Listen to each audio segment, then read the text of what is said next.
마태복음 10장 40절 42절 말씀입니다. 영접하는 사람이 받는 상, 이런 제목으로 은혜를 나누겠습니다. 어느 날 한 목사가 사택에서 말씀을 묵상하면서 기도하고 있었습니다. 그때 하나님께서 옆집에 사는 젊은 부부에게 찾아가 보라는 감동을 주셨어요. 그래서 아침 출근 시간이면 종종 그 아파트 엘리베이터에서 만나 인사를 나누곤 했는데, 얼마 전 그 옆집 젊은 부부가 어린 아들을 교통사고로 잃고 두문불출한다는 그런 소식을 듣고 마음이 아파서 기도하고 있던 중에 하나님께서 감동을 주셔서 즉시 일어나서 그 옆집에 찾아가 보라고 하는 마음을 주셨습니다. 그래서 즉시 순종하여 옆집에 가서 초인종을 눌렀습니다. 계속 누르는데 대답이 없어요. 분명히 사람이 있을 것 같은데, 인기척은 나는데 나오질 않아요. 계속 그 다음에 문을 두드렸습니다. 문을 열어줄 때까지 계속 두드렸어요. 한참 있다가 남편이 나와서 문을 여는데 그 얼굴은 매우 수척하고 눈은 풀려 있어요. 절망과 슬픔, 삶을 포기한 듯한 그런 표정을 가지고 나왔습니다. 잠깐 위로하기 위해서 왔으니 들어가도 되겠냐고 하는데 들어오라고 영접을 했습니다. 그동안 아이를 잃고 얼마나 마음이 상심이 크십니까? 진작 좀 찾아뵙고 위로의 말씀을 나누려고 했는데 이제야 찾아오게 되었습니다. 제가 기도하는 중에 하나님께서 내 마음에 감동을 주셔서 우리 형제 자매님을 꼭 찾아가라고 하셔서 제가 순종하여 왔습니다. 천문 남편을 따라서 들어가 보니까 집안에 넋을 잃는 듯 완전히 절망적인 모습으로 천장만 바라보면서 눈물을 흘리고 있는 아내가 소파에 앉아 있었습니다. 두 부부는 목사의 방문을 의아해하면서 굉장히 놀랐습니다. 그러면서 하나님이 감동하여 보내셨다라는 말을 듣고 두 사람이 통곡을 하면서 눈물을 흘리기 시작했어요. 이 부부는 중고등학교 다닐 때는 열심히 교회 다녔는데 대학에 다니면서 또 사회 진출하면서 즉 하나님을 떠났던 가난한 교인들이었습니다. 그러면서 목사님, 하나님께서 우리를 완전히 버리시지는 않는 것 같습니다. 않은 것 같습니다. 목사님께서 문을 두드리기 전에, 바로 직전에 내 아내와 저는 우리의 잘못으로 아이를 잃었기 때문에 그 가책에서 벗어날 수가 없어서 더 이상 살아갈 수가 없을 것 같아 모든 문을 다 잠그고 가스를 틀어놓고 우리가 자살을 하려고 하는 그런 순간이었습니다. 그때 목사님이 찾아오셔서 문을 두드려 주신 것입니다. 만약 목사님이 오시지 않았다면 저희 부부는 아마 죽었을 것입니다. 이렇게 고백을 하는 거예요. 그래서 목사님께서 그 말을 들으니까 더욱 마음이 아파서 하나님께서 두 사람을 너무너무 사랑하시는 것 같다. 자신들을, 두 분을 사랑하기 위해서 하나님의 아들 예수 그리스도를 십자가에 내어 주시지 않았는가? 그 사랑으로 두 분을 사랑하신다. 하나님께서 그 아들 예수님을 십자가에 내어 주셨을 때 그 아버지의 마음, 하나님 아버지의 마음이 어린 아들을 잃어버린 두 분의 마음이 아니었겠습니까? 그렇지만 하나님께서 그 예수님을 다시 살려주시고 하나님 보좌 우편에 앉혀주셨는데 두 번의 아들도 하나님께서 지금 하나님 우편에, 보좌 우편에 함께 앉아 있을 것이니 위로를 받으십시오 라는 말씀을 전했습니다. 이 말을 들은 이 젊은 두 부부는 눈물을 흘리면서 함께 기도를 하게 되었습니다. 이제 우리가 다시 주님께 돌아가기를 원합니다. 저희들을 위해서 기도해 주십시오. 그래서 함께 기도를 드렸고 이 부부는 그 이후로 아주 신실한 그리스도인이 되었고 하나님께서 또 예쁜 딸을 선물로 주셔서 주 안에서 잘 키우고 있다는 그런 이야기를 들어봤습니다. 이 부부가 그날 하나님께서 보내주신 주의 종을 영접하지 않았다면 어떻게 되었을까요? 하나님이 보내신 종을 영접하고 또 문을 열었기 때문에 두 사람은 죽음에서 생명으로 구원의 은혜를 입고 슬픔과 절망을 이기고 참된 평안과 기쁨과 소망 가운데 살아갈 수 있게 되었습니다. 예수님께서는 이렇게 절망에 처한 사람들을 구원하기 위해서 하나님이 보내신 하나님의 아들이시고 그리스도이십니다. 그래서 예수님을 이 땅에 보내신 거예요. 그 예수님은 또한 예수 그리스도를 믿고 따르는 제자들을, 그리스도인들을 부르시고 또한 동일하게 이렇게 사람들에게 보내신 것입니다. 주님의 제자로 살아갈 때에 우리가 선행절에서 묵상되었듯이 많은 박해와 시련과 어려움을 당하기도 합니다. 박해하는 사람들도 있지만 이렇게 영접하는 사람들도 있다는 것이죠. 주님께서 보내신 제자들을 영접하는 자들에게 주시는 하나님의 은혜는 무엇일까요? 그 첫째는 하나님과 그 아들 예수 그리스도를 영접하는 은혜. 하나님과 아들 예수 그리스도를 영접하게 된다는 거예요. 하나님이 보내신 사람들을 영접하면. 10장 40절이죠. 너희를 영접하는 자는 나를 영접하는 것이고, 너희는 예수님의 제자들이잖아요. 복음을 전하기 위해 찾아온 제자들. 나를 영접하는 자는 나를 보내신 하나님 영접하는 것이다 라고 예수님 말씀하셨네요. 예수님께서는 제자들을 선택하여 부르셨는데요, 하나님이 선택하신 거예요. 하나님이 부르셔서 구원받는 것이고 하나님이 선택하여 부르셔서 제자가 되는 겁니다. 제자로 부르신 목적이 바로 이 10장에 나와 있잖아요. 이렇게 사람들에게 가서 예수 그리스도의 복음을 전하라. 예수님이 보내신 뜻을 그대로 이어받아서 이 천국 복음을 전파하는 증인이 되기 위해서 예수님의 제자를 부르신 것입니다. 예수님께서 제자들을 보내시면서 하신 말씀들이 선행절에 잘 나와 있습니다. 10장 14절로 15절에 보면 누구든지 너희를 영접하지도 아니하고 너희 말을 듣지도 아니하거든 그 집이나 성에서 나가 너의 발에 먼지를 떨어버려라. 내가 진실로 너에게 이르노니 심판날에 소돔과 고모라 땅이 그 성보다 견디기 쉬우리라. 영접하지 않는 사람들, 제자들과 그들이 전하는 복음의 진리의 말씀을 영접하지 않으면 발에 먼지를 떨어버리고 다른 곳으로 가서 복음을 전하라. 이렇게 말씀하셨어요. 즉 천국 복음을 전파하고 증거하는 일에 박해와 반대에 부딪히게 됩니다. 그럴 때 다른 곳으로 가서 그들과 싸우거나 다툴 필요 없어요. 다른 곳에 가서 아직 복음을 들어야 될 사람들이 많으니 다른 곳에 가서 전하라 라는 말씀이죠. 또 선행절에서 보았죠. 이 예수님의 제자로 살아가는 삶의 여정에 가장 우리를 아프게 하는 것은 가족들이다. 믿지 않는 가족들이 나의 원수가 돼요. 예수 믿는 것 때문에, 주님을 따르는 삶 때문에 박해와 시련과 고통이 계속될 것이다. 그러나 그런 상황이 있어도 사랑하면서 인내해야 한다. 인내하면서 극복해야 한다고 말씀하셨죠. 마태복음 10장 21절 22절입니다. 장차 형제가 형제를, 아버지가 자식을 죽는데 내주며 자식들이 부모를 대적하여 죽게 하리라. 또 너희가 내 이름으로 말미암아 모든 사람에게 미움을 받을 것이니 끝까지 견디는 자는 구원을 얻으리라. 아멘. 견뎌야 됩니다. 잘 인내해야 됩니다. 이상한 일이 아니죠. 이것은 주님을 위해서 당하는 것이니 또 옳은 일, 바른 일을 하면서 당하는 시련과 고통이기 때문에 두려워할 필요도 없고, 그것 때문에 우리가 좌절하거나 낙심할 필요도 없는 거예요. 바른 일을 하는 것이기 때문에. 사람들에게 생명을 주는 일이잖아요. 인내하며 나아가야 한다라고 말씀하셨죠. 이렇게 예수께서 보내신 제자들을 박해하고 영접하지 않는 사람들도 있는가 하면 영접하는 사람들도 있다.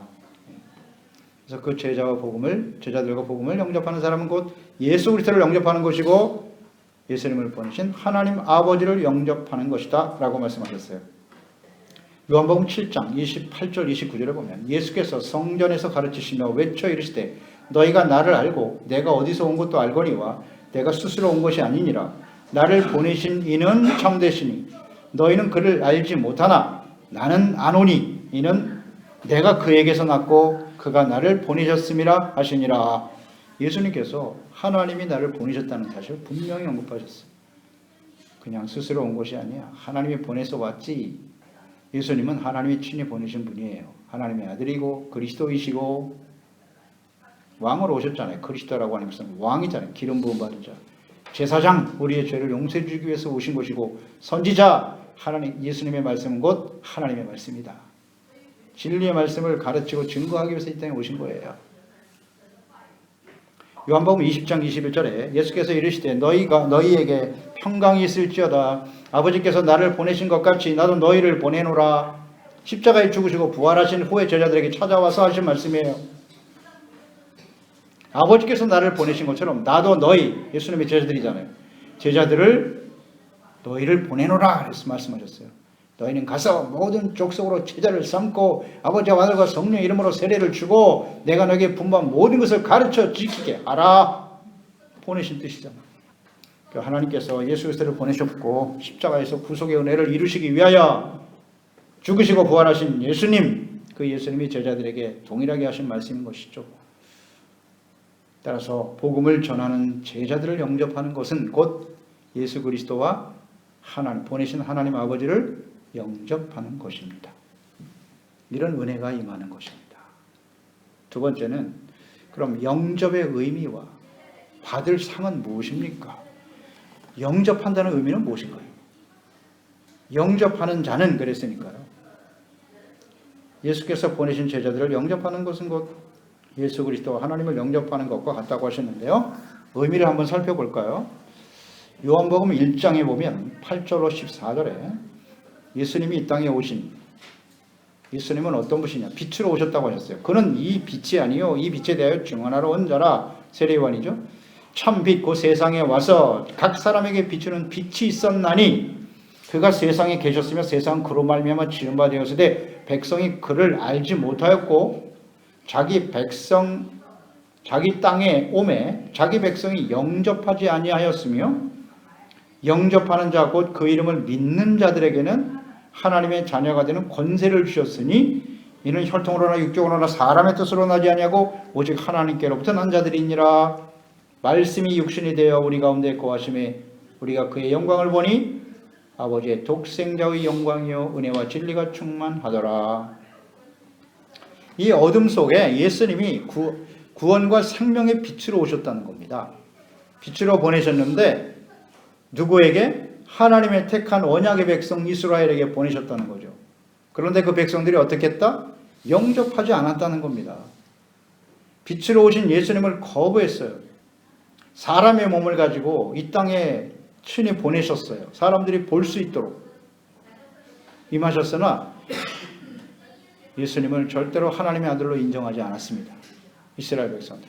오히려 신성 모독이라고 하면서 내가 사람이면서 하나님의 아들이라고 참담하도다. 그리고 예수님을 십자가에 못 박아버린 겁니다. 그리스도 왕과 제사장으로 오셔서 우리의 죄를 용서해 주시고 우리를 다스려 주시는 하나님의 나라를 이루기 위해서 오신 분인데 거부해버렸어요. 영접하지 않았다는 겁니다. 믿고 받아들이지 않았어요. 예수님을 하나님의 아들로 그리스도로 받아들이지 않았다는 거예요. 그들이 거부한 이유는 무엇일까요? 왜 거부했죠? 요한복음 3장 16절에 자세히 말씀하시죠. 하나님이 세상을 이처럼 사랑하사 독생자를 주셨다. 이는 그를 믿는 자마다 멸망치 않고 영생을 얻게 하려 하심이니라. 하나님이 그 아들을 세상에 보내신 것은 세상을 심판하려 하심이 아니요 그로 말미암아 세상이 구원을 받게 하려 하심이라.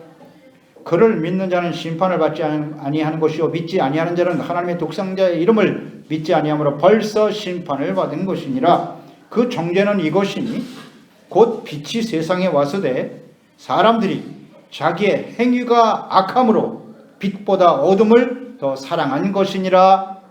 악을 행하는 자마다 빛을 미워하여 빛으로 오지 아니하나니 이는 그 행위가 드러날까 함이요.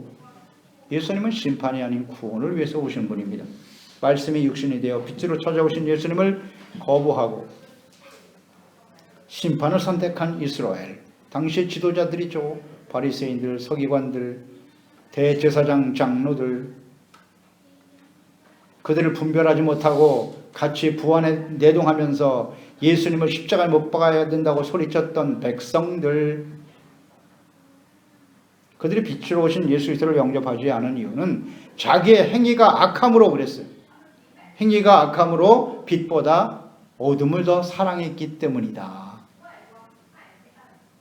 구원의 빛으로 오셨는데 자신들의 악한 행위를 예수님이 오셔서 계속 빛으로 오셨으니까 드러나게 하셨잖아요. 당시에 그 외식하는 바리새인들 말이죠. 그들의 죄를 아주 적나라하게 드러내셨어요. 예수님이. 그게 싫은 거예요. 그래서 예수님을 미워했던 것이죠.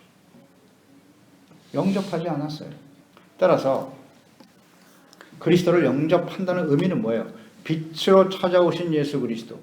우리는 어둠 가운데 있어요. 죄악의 어둠 속에 살고 있습니다. 그때 예수님이 빛으로 찾아오셨어요. 그러면 빛이 비춰지니까 우리들의 어둠의 실체, 악한 행위가 드러나지 않습니까? 드러났을 때 그것을 겸손하고 정직하게 하나님 앞에 자백하는 겁니다. 주여, 제가 죄인입니다. 이게 영접이에요. 예수 그리스도의 빛이, 하나님의 진리의 말씀의 빛이 우리 가운데 비춰졌을 때 솔직하고 정직하게 고백하고 그 예수 그리스도를 나의 주님으로 영접하고 나의 구주이심을 고백하고 그를 통해서 죄사함 받고 의롭다함을 얻는 것, 이것이 영접이에요. 형식적인 종교 생활을 한다는 뜻이 아니에요. 교회 다니고 내가 교회 출석하니까 그게 예수님을 영접한 게 아닙니다. 영접의 의미가 아니에요. 하나님과 그 말씀 앞에 드러난 자신의 실체를 솔직하고 진실되게 돌이키는 겁니다. 그게 영접이에요. 그래서 예수님께서 십자가를 통해서 이루어 놓으신 자신을 화목제물로, 희생제물로, 속죄제물로 드리심으로써 우리의 모든 죄를 용서하시는 구속의 은혜를 믿음으로 받아들이는 겁니다.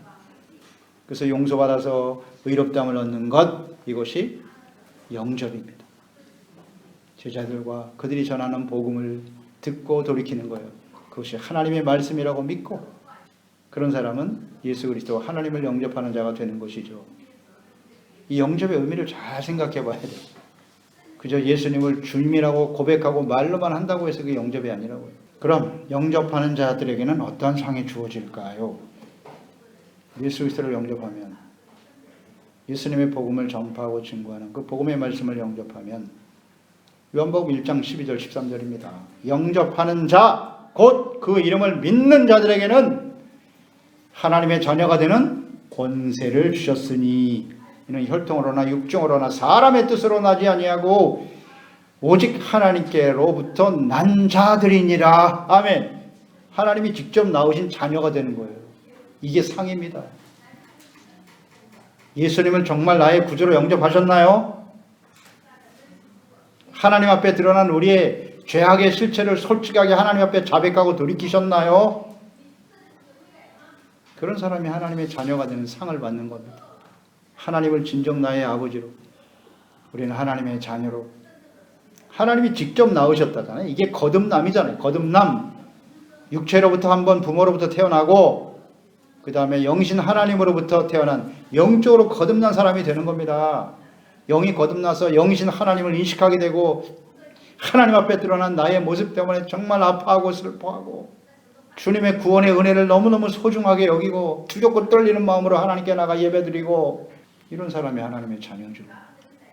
이거 진정 영접한 사람입니다.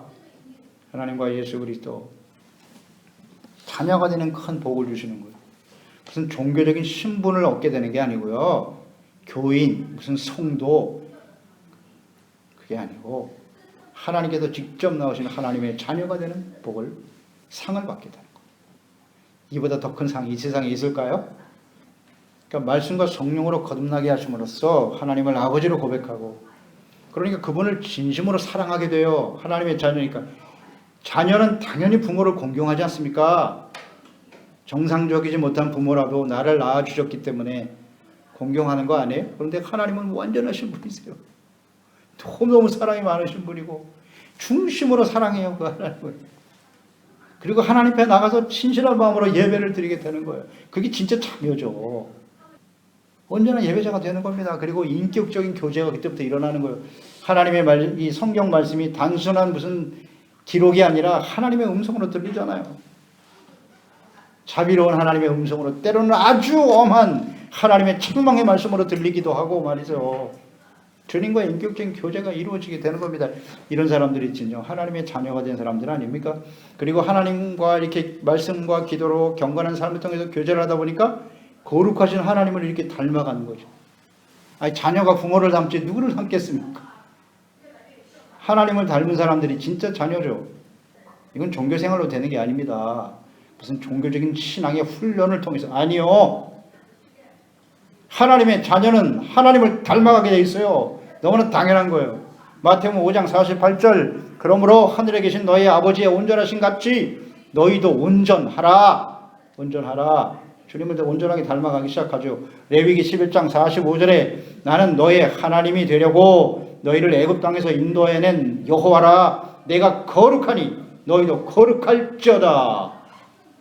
거룩한 삶을 위해서 레위기를 기록하게 하신 거예요. 레위기는 제사법이잖아요.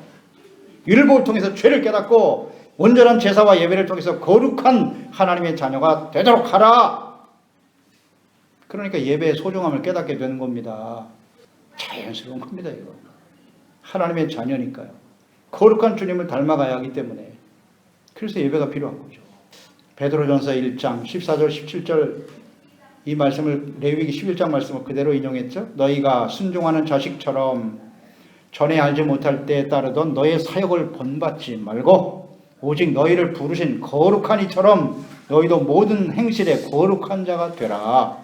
기록되었으되 내가 거룩하니 너희도 거룩할지어다 하셨느니라. 외모로 보시지 않고 각 사람의 행위대로 심판하시는 이를 너희가 아버지라 부른즉 너희가 나그네로 있을 때 두려움으로 지내라. 아멘. 아버지께로 가는 거예요. 이제 이 땅에 하나님의 자녀로 살다가 하나님과 함께 동행하며 살다가 아버지께로 가는데 나그네로 살아가는 이 세상에 하나님을 아버지라 고백하고 거룩하신 하나님을 아버지라 고백하는 너희들이라면 정말 두렵고 떨리는 마음으로 거룩한 하나님의 자녀답게 살아가는 것이 마땅하지 않겠는가? 이런 두려움이 우리 가운데 진짜 있나요? 그저 막연하게 미래에 대해서 경제적으로 어려움을 당하면 어떡하나, 나에게 병이 걸려 건강 때문에 문제가 생기면 어떡하나, 이런 두려움이 아니라 내가 하나님의 자녀답게 살지 못하면 어떡할까? 나의 잘못된 언행으로 인해서 하나님의 이름이 욕되면 어떻게 하지? 이런 두려움으로 지나가잖아요. 두려움으로. 거룩하신 주님을 닮아가고자 하는 간절한 열망, 이게 우리 가운데 있나요? 이 진짜 하나님의 자녀라고 이런 사람들이. 거룩하신 하나님의 자녀가 되는 복은, 하나님의 자녀가 되면 어떻게 되는 거예요? 하나님의 전능하신 분이죠. 천지 만물을 지으신 분이고 하나님의 아들 독생자를 십자가에 내어주시기까지 우리를 사랑하셨는데 그 사랑 가운데 살게 되는 거잖아요. 그러니까 환난, 기근, 위험, 적신, 칼, 어떤 상황이 벌어져도 주님이 나를 사랑하시고 보호하시고 인도하신다. 할렐루야. 마음이 담대해지는 거죠. 두려움이 어디 있습니까? 하나님의 자녀로 살아가는 사람들이 뭘 걱정하고 불안해합니까? 그건 하나님의 자녀의 모습이 아니죠. 잘 한번 생각해 보세요. 우린 그렇지 못해요. 사실은. 하나님의 자녀라는 사실을 고백하면서도 현실적으로 이렇게 살지 못하는 것이 사실이에요. 그러면 하나님과의 관계를 회복하고, 하나님은 나의 아버지시고 나는 그의 자녀다. 그러니까 하나님으로부터 모든 것이 다 공급되는 건 사실이지만 하나님 앞에 우리가 받을 권리만을 자꾸 생각하지 말고, 이제 어렸을 땐 그렇게 했잖아요. 근데 신앙이 성숙하면서 이제 내가 부모를 위해서, 엄마 아빠가 나를 위해서 정말 헌신했는데 내가 어떻게 하면 엄마 아빠를 기쁘게 드릴 수 있을까? 이게 성숙한 아이들이잖아요. 이제 그 부모를 위해서 내가 뭘 어떻게 해야지? 이게 정상적인 아이들 아닌가? 그러니까 이제 우리가 성숙했으니까 하나님을 위해서 내가 어떻게 하나님의 자녀답게 살아갈 것인가, 이런 생각을 하는 거잖아요. 온전하지 못해요. 아직도 우리는 온전하지 못하지만 그래도 거룩한 주님의 뜻을 이뤄가는 거룩한 자녀로 살아가고자 하는 열망, 하나님이 이런 걸 기뻐하시는 거잖아요. 우리가 자녀들 키워봐서 알잖아요. 우리가 자녀들을 위해서 정말 모든 걸 다 헌신하며 살아가지만 우리가 자녀들에게 그렇게 많은 것을 요구하지 않아요. 그냥 뭐 카톡 하나면 되잖아. 엄마 아빠 정말 감사하고 사랑해요. 얼마나 마음에 감동이 돼요. 딱 한 줄인데 감동이 온다고 눈물이 핑 돌죠. 뭘 그렇게 많이 요구한다고. 하나님도 마찬가지예요. 우리가 하나님의 자녀답게 정말 엄마 아빠 내가 존경하고 사랑합니다. 그에 부응하는 삶을 살겠습니다. 그 한마디면 그냥 만족이지.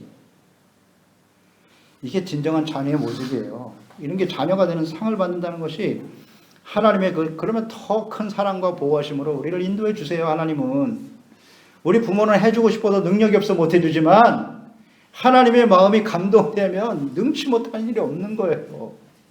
완벽하게 보호해 주시고 지켜주시는 분이 우리 하나님 아니십니까? 이게 하나님의 자녀가 되는 상입니다. 이게 어마어마한 상급이죠. 이거. 그리고 그 아들이 되면 받는 상이 뭐냐면 상속입니다. 상속. 그렇죠? 자녀니까 부모의 것을 상속받게 되는 거잖아요. 가진 것이 없는 부모들은 자녀들에게 남겨줄 것이 없지만 많은 것을 가지고 있는 부모는 자녀들이 그대로 상속이 되잖아요. 자녀가 되는 상은 상속이에요. 계시록 21장 1절 이하에 또 내가 새 하늘과 새 땅을 보니 처음 하늘과 처음 땅이 없어졌고 바다도 다시 있지 않더라. 또 내가 보매 거룩한 성 새 예루살렘이 하나님께로부터 하늘에서 내려오는데 그 준비한 것이 신부가 남편을 위해 단장한 것 같더라. 7절에 이기는 자는 이것들을 상속으로 받으리라. 나는 그의 하나님이 되고 그는 내 아들이 되리라. 아멘. 성경 마지막 결론이에요. 이게 결론입니다. 이게 하나님 마음이에요. 창세기에 하나님이 이 세상을 만드신 것은 사람들을 위해서 만드신 거예요. 사람들이 행복하고 잘 살아가도록 환경을 조성하시고 마지막 사람을 하나님의 형상대로 지었잖아요. 근데 이들이 하나님의 말씀을 부인하고 하나님의 말씀을 거부하고 죄악을 선택해서 타락하고 부패한 이 세상의 역사입니다. 그게 성경 전체 지금 인류 역사예요. 쭉 흘러와요. 하나님은 어떻게 해서든지 이들을 하나님의 아들로 회복시키기 위해서 노력하시는 거예요. 하나님의 아들을 십자가에 내어주시기까지 직접 보내주시고 그리고 마지막 성경의 마지막 결론이잖아요. 결론. 나는 그의 하나님이 되고 너희는 나의 아들이 되리라. 어렵지 않아요. 이게 하나님의 아들이 되는 복이 얼마나 큰 복이 새 예루살렘에 참여하게 된다잖아요. 이것을 상속받는다. 하나님의 영원하신 나라 천국을 상속받게 되더라. 이게 복입니다. 어떤 사람이 천국 들어갈까요? 간단해. 하나님의 자녀가 들어가는 거예요. 하나님의 자녀가 아닌 사람은 못 들어가요. 딱 나와 있잖아요. 예수님이 하나님의 아들이시니까 하나님 보좌 우편에 계신 것처럼 그 예수 그리스도를 믿으면 영접하면 하나님 아버지를 영접하는 거라잖아요. 그래서 하나님의 자녀가 되는 상을 받아 하나님의 나라를 상속받게 되고 하나님의 약속의 말씀들을 상속받게 되는 것이고 어마어마한 복 아닙니까 여러분? 자녀가 되는 상 이보다 더 큰 상이 어디 있어요? 영접하는 또 선지자와 의인 제자를 영접하는 사람이 받을 상급에 대해서도 언급하셨네요. 마태복음 10장 41절 선지자의 이름으로 선지자를 영접하는 자는 선지자의 상을 받는다. 또 의인의 이름으로 의인을 영접하는 자는 의인의 상을 받는다. 이렇게 말씀하셨어요. 선지자를 영접한다는 건 무슨 뜻일고 선지자는 어떤 사람들이에요? 하나님의 말씀을 듣고 직접 들어야 돼요. 직접 듣고 전해주는 거예요. 하나님의 말씀을 가감하면 안 돼. 있는 그대로 전해야 돼요. 있는 그대로. 그게 선지자예요. 그러니까 선지자를 영접한다는 건 무슨 뜻이겠어요? 아, 이 사람이 선지자니까 인간적으로 친절하게 대우 잘해주면 나에게도 복이 임할 거야. 이것만을 의미하는 게 아니잖아요. 선지자가 선포되고 증거되는 말씀을 하나님의 말씀으로 그대로 믿고 받아들이는 거예요. 그게 선지자를 영접하는 거 아닙니까? 하나님의 사람으로 인정하고 그 말씀이 하나님의 말씀으로 믿고 받아들이는 거예요. 그리고 순종해야죠. 여기까지 가는 거죠. 그게 예수님을 영접하는, 선지자를 영접하는 거예요. 그러니까 선지자를 영접하는 자에게 어떤 상을 주셨나? 구약 성경에 보면 선지자들이 나오죠. 대표적인 선지자들, 엘리야 같은 선지자. 대단하죠. 엘리야 선지자. 북이스라엘 아닙니까? 우상으로 시작해서, 여로보암, 금송아지 우상으로 시작해서 계속 우상 숭배합니다. 그들을 돌이키려고 엘리야 선지자를 보내신 거 아니에요? 그래서 7년 동안, 3년 반 동안 비가 오지 않도록 기근을 보냈어요. 그래서 하나님이 엘리야를 그리시네가로 보냈다가 사라밧에 있는 한 과부에게 보내잖아요. 그리고 과부에게도 하나님 명하셨어요. 내가 하나님 사람 보낼 건데 너 그 사람을 공개해라. 음식 대접하고 같이 지내도록 해. 근데 그 사라밧 과부는 하루 먹을 것도 없는데 가지고 있는 거 먹고 마시고 자기 아들과 함께 죽을 수밖에 없는 사람을 선택하셨네. 그 엘리야가 기대를 걸고 가봤더니 처참한 거예요. 그래도 하나님이 하신 말씀대로 순종합시다 우리. 그래서 함께 전하니 그 말 선지자를 대접하고 영접했더니 어떻게 된 거예요? 기근이 끝날 때까지 통에 가루가 마르지 않고 병에 기름이 떨어지지 않더라. 이런 선지자를 영접하니까 선지자의 상을 같이 받는 겁니다. 받는 거예요. 엘리사 시대도 마찬가지였죠. 수넴 여인이 있었어요. 수넴 왕하 4장에 나와 있죠. 엘리사가 항상 다니면서 복음을 전할 때 그 수넴 여인은 엘리사를 영접했어요. 그래서 그를 위해서 방도 만들어주고 여기서 쉬시면서 기도하시고 그렇게 하시면 좋겠습니다. 고맙죠. 그래서 당신이 필요한 게 뭡니까? 예, 저는 필요한 거 아무것도 없는데요. 보니까 아들이 없어. 내가 다 내년에 아들을 얻게 될 것이다. 근데 그 여인이 정말 아이를 얻게 되었잖아요. 그 아들을 상으로 봤는데 그 아들이 또 병들어 죽었네. 이것 때문에 안타까워서 또 달려가니까 그 아들을 죽은 날을 다시 살려내시잖아요. 선지자를 영접할 때 이러한 상급을 받기도 해요. 이런 받기도 하지만 또 선지자를 영접할 때 받는 결정적인 상이 뭐냐? 다윗을 알 수 있죠. 다윗이 하나님의 사람이죠. 온전히 하나님의 말씀을 경외하고 순종하는 사람이었지만 밧세바를 통해서 간음, 음행이죠. 그 다음에 그 남편, 정직한 남편 우리아를 또 모살하는 거잖아요. 모하마에 죽였어요. 살인죄까지. 그때 하나님이 나단 선지자를 보내지 않습니까? 나단 선지자를 통해서 한 불쌍한 과부의 이야기를 예를 들면서 말이죠. 딱 암양 한 마리밖에 없는데 그걸 가져다가 이런 예를 들면서 그 사람이 참 악한 사람이라는 것을 얘기하니까 다윗은 야, 그건 뭐 당장 죽어 마땅한 사람 아니냐? 그게 바로 당신입니다! 라고 딱 지적하잖아요. 그때 뭐 즉시 회개하죠. 13절에 그 3한 12장 13절에 보면 다윗이 나단에게 이르되 내가 여호와께 죄를 범하였노라 하매 나단이 다윗에게 말하되 여호와께서도 당신의 죄를 사하셨나니 당신이 죽지 아니하려니 와 그랬어요. 선지자가 말했을 때 그 선지자가 바로 당신이 그 죄인이라고 말했을 때 다윗의 입장에서 그 선지자를 영접했다는 게 무슨 뜻이에요? 그 선지자를 통해서 하셨던 그 책망의 말씀 그것을 어떻게 받아들였다. 그리고 내가 죄인이라는 사실을 인정하잖아요. 이게 선지자를 영접한다는 의미입니다.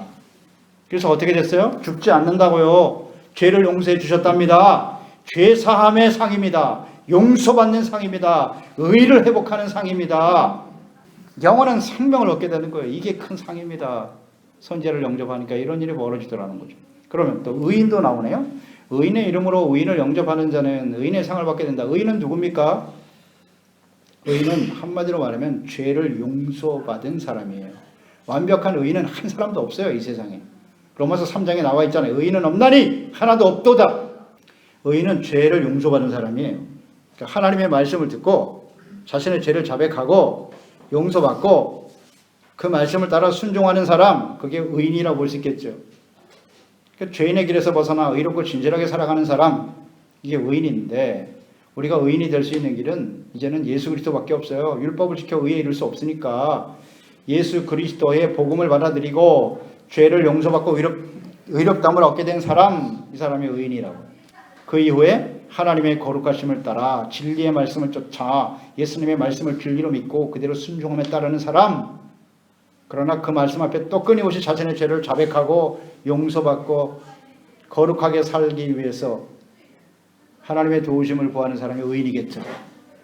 그런 사람을 영접하면 의인의 상을 받는다. 어떤 상인가 좀 묵상해 보니까 마태복음 25장에서 찾았어요. 그 31절 이하 40절에 보면 인자가 자기의 영광으로 모든 천사와 함께 올 때 자기 영광의 보좌에 앉을 것이다. 모든 민족을 그 앞에 모으고 모든 민족에 예외가 없습니다. 그 앞에 모으고 각각 구분하기를 목자가 양과 염소로 구분한답니다. 양은 오른쪽, 염소는 왼쪽.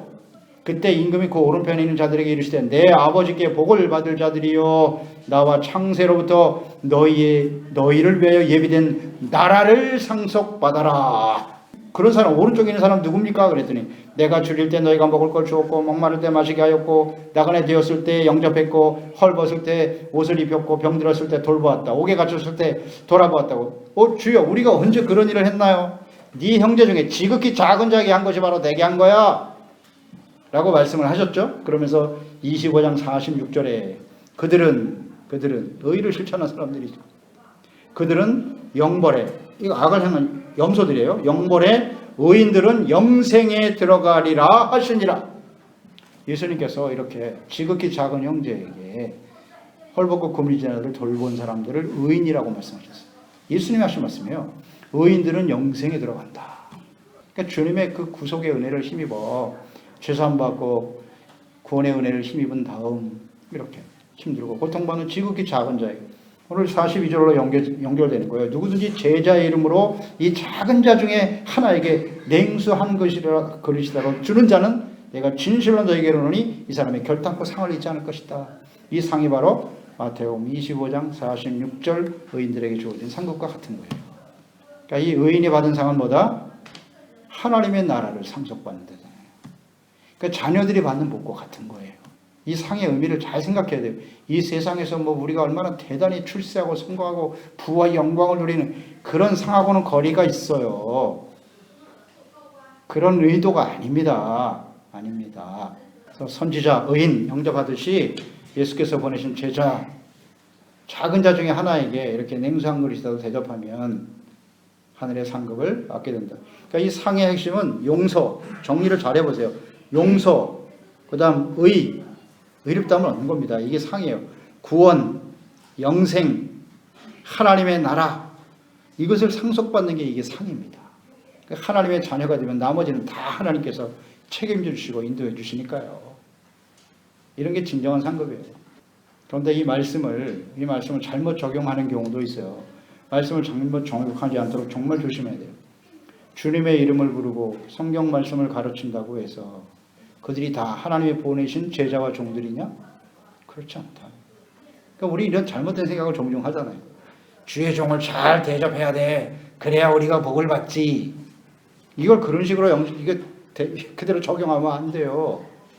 하나님의 말씀을 전하고 하나님의 이름을 들먹인다고 해서 그들이 다 진정한 주님이 보내신 자일까요?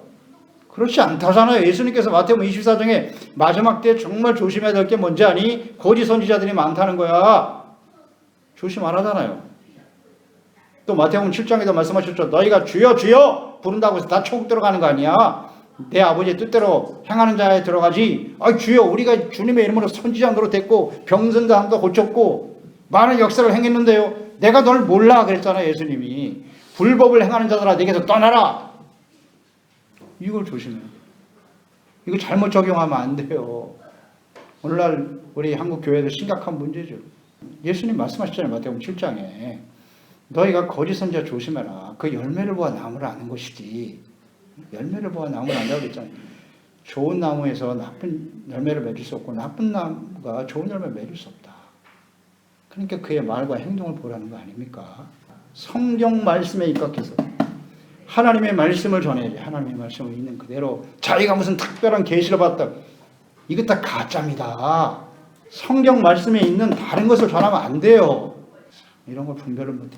그래서 하나님의 말씀을 바르게 전하는 종들을 영접하는 게 중요해요. 그 말씀 앞에서 나의 죄를 깨닫고 회개하고 돌이키고. 영접의 의미가 뭔데 영접이?